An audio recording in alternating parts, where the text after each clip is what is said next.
Hello everybody and welcome back to your favorite, well I hope it's your favorite online motoring talk show. This is Talk the Torque and thank you so much for joining me on another episode of Talk the Torque. I trust that you'll find this interview encouraging and hopefully uplifting and inspiring.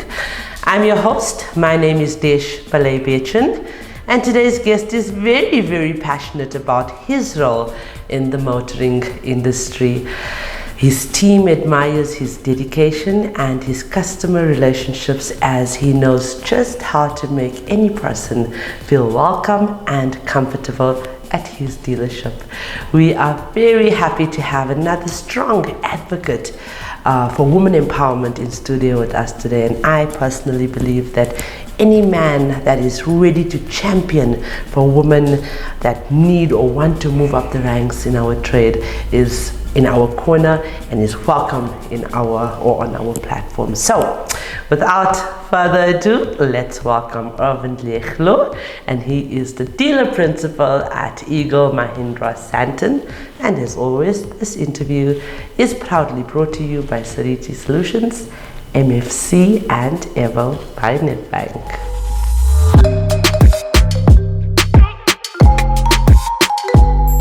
Hello, Irvine. Hi. You are so charming, okay? I have to put it out there on air. Such a charming young man. Oh, thank you kindly. Thank you for the opportunity to be part of your show. Ah, you're welcome. That accent, gosh, gets me every time.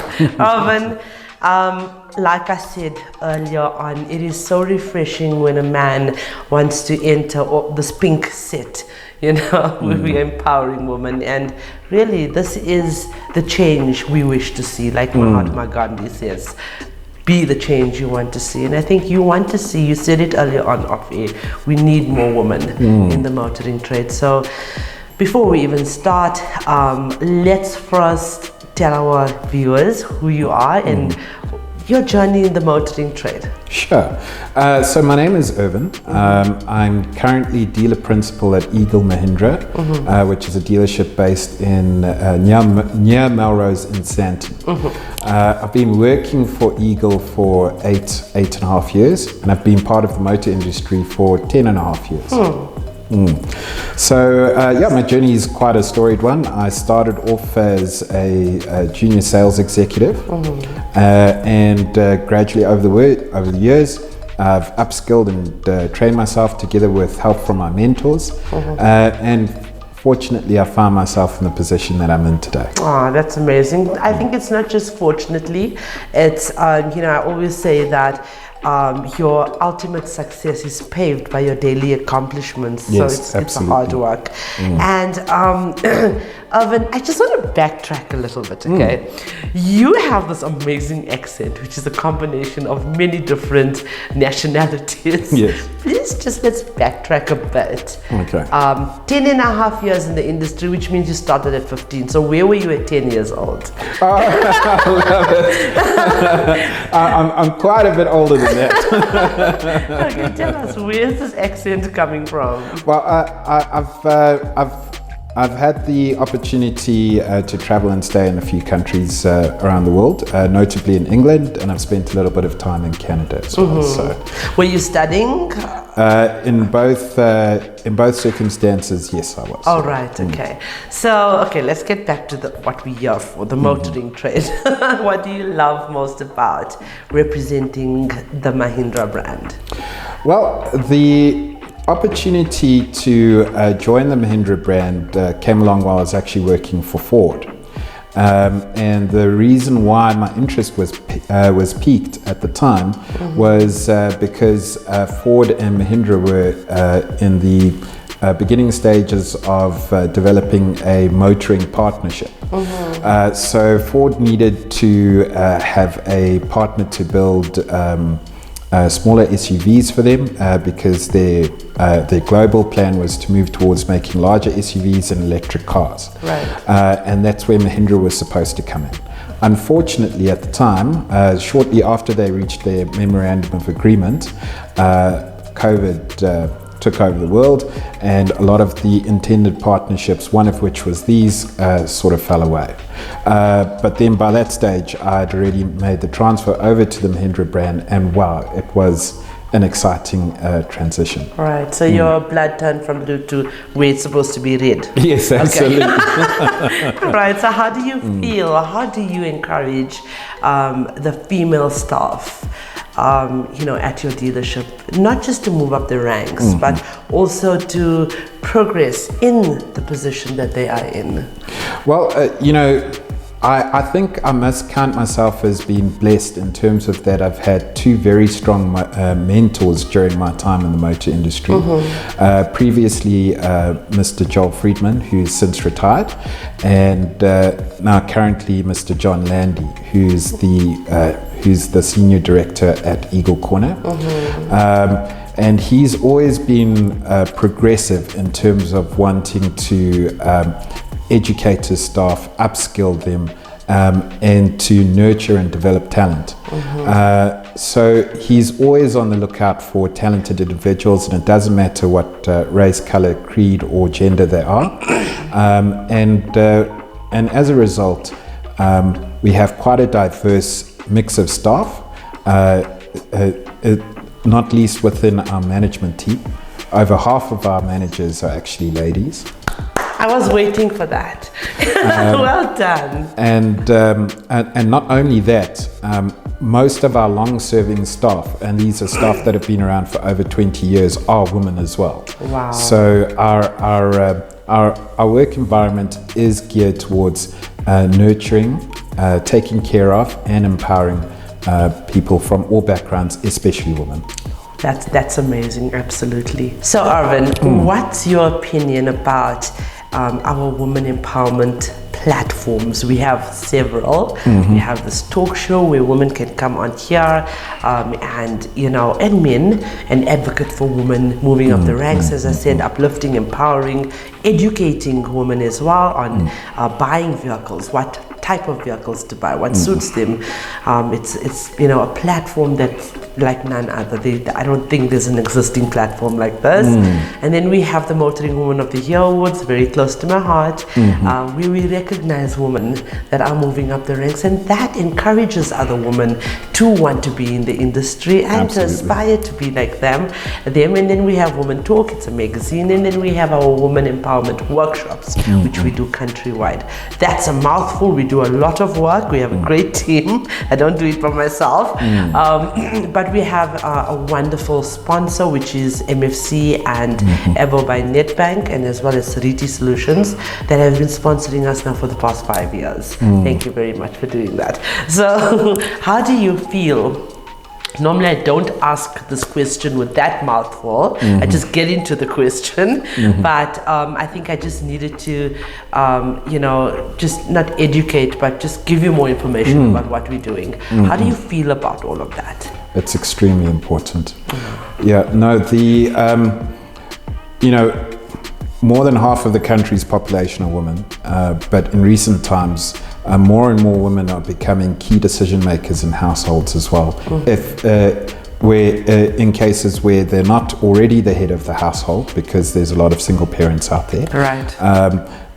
Families now depend on not just one but two incomes, and it's really important that the voice of women, especially when making key decisions in terms of buying cars, which is the second most important purchase that a person will ever make in their life, is heard. And it's wonderful that there are so many initiatives that are out there, but it's equally important that those initiatives are given momentum, and each and every person in the motor industry should take onus on themselves to raise the flag, so to speak, and know that and let women know that cars aren't things to be afraid of. Absolutely. They're tools that are there to empower and improve the quality of our lives. And so my message to anyone that's watching it, men or women, is please let women be part of the motor trade. Thank you.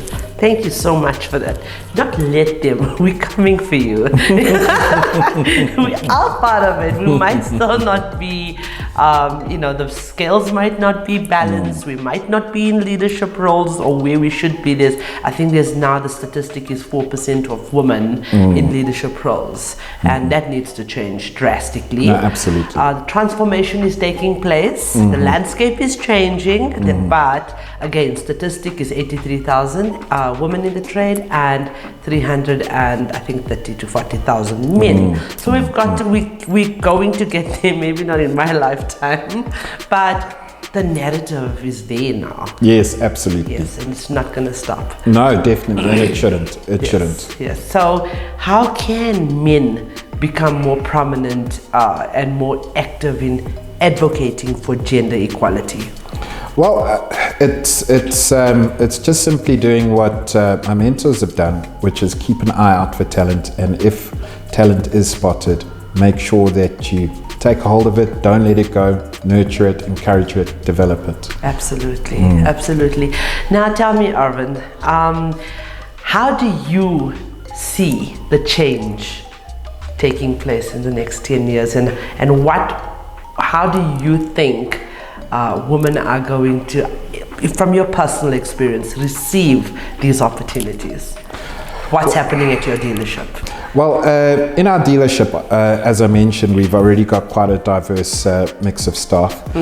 We also do have an apprentice program where we encourage young school leavers to get a feel for what the motor industry is like. We currently have 2 young ladies that are going through the apprenticeship program at the moment, and that opportunity is open to anyone. So if you're watching the program and you're interested in joining the motor trade, please feel free to give us a call, drop us a CV, and if you've got the talent and the skills, we will definitely be in touch. That's absolutely amazing. I'm running this program for one of Motor's, brands as well, Kia South Africa.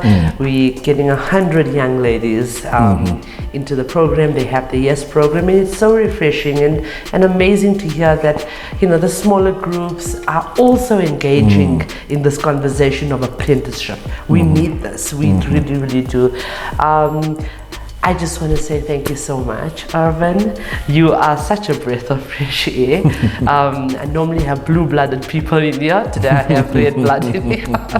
And I hope to do some more work with you. Awesome. Thank you. Thank you once again for the opportunity. You're welcome. Thank you very much. Viewers, we would like to thank you for your continued support and encourage you to like and share our content. Our non-profit companies, the Motoring Woman of the Year Awards, powered by MFC and Avo by Nedbank, and the Talk the Torque Studios, sponsored by Seriti Solutions and Avo by Nedbank, are platforms aimed at empowering, uplifting, and celebrating the women of motoring South Africa. We are not just telling stories, we are changing lives. If you are searching for a new or pre-owned vehicle, please visit www.auto.avo.africa. We have a wide range of vehicles on sale for you to choose from, and we only advertise on behalf of reliable and trustworthy MFC accredited dealerships. This car listing portal is user-friendly, and you can also find vehicle reviews, car maintenance tips, and automotive advice, all courtesy of Talk the Torque Studios. Ladies, I would like to talk about confidence. Irvine and I spoke about the opportunities in the trade and women moving up the ranks and being confident in doing so, but I'd like to leave you with this quote: feeling confident and being comfortable in your skin, that's what really makes you beautiful and successful. So ladies, it's so important for us to not be fearful. Fear is often a motivating factor for courage. When we face a situation that is dangerous or difficult, we may feel afraid and uncertain about what to do. However, courage allows us to overcome these feelings and take action despite them. Courage is not the absence of fear, but the ability to act despite fear. It is a willingness to face our fears and confront challenges even when it is uncomfortable or risky to do so. Courage is an expression of fear. You need courage only because there is fear. And that is a quote from my guru called Sadhguru. Anyway, I would like to end of this program by saying what I always say: never ever, the question should never ever be who's going to let me. Sorry, it should always be who's going to stop me.